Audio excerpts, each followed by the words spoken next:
прочитай письмо, может быть, я смогу тебе помочь? Я знаю, что ты очень любишь читать сказки. Знаю, что ты добрый и отзывчивый, готов прийти на помощь. Твои любимые персонажи попали в сложную ситуацию и нуждаются в помощи. Сказочную страну накрыл снегопад, и они не могут купить нужные им продукты. Они и я очень надеемся на твою помощь. Ниже прилагаем список необходимых продуктов. Но будь внимателен, у тебя всего лишь 100 сказочных рублей. Благодарен тебе за помощь. Это прислал сказочник. Ничего себе. Но я знаю дорогу к сказочному магазину. Пойдем.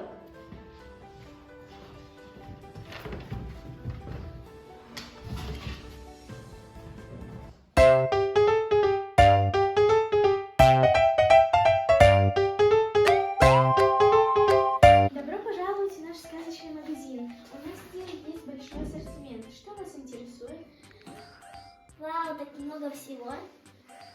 Ну нет, нам нужно купить все, что написано в списке. У нас же задание.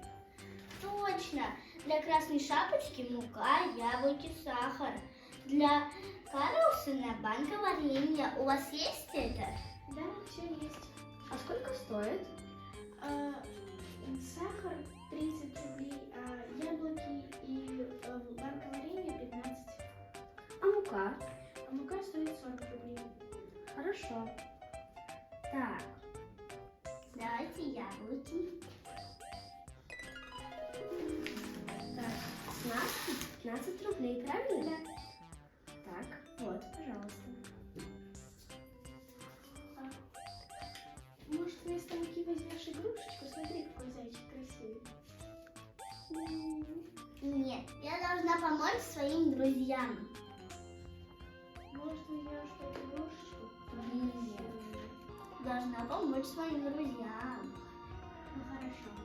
Что вам еще нужно? Дайте муку. Муку.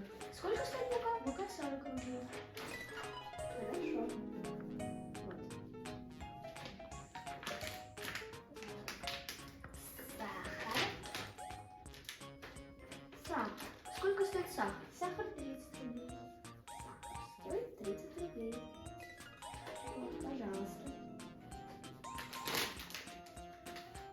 И банка варенья. Банка варенья 15. Так, банк, 15. Пожалуйста. Спасибо большое. Яна, за то, что ты купила все по списку и не купила ничего из игрушек, я тебе от себя подарю. Спасибо большое. Знания свои к себе зовите, а когда дают, быстрее берите. С ними будет легче жить, родине своей служить.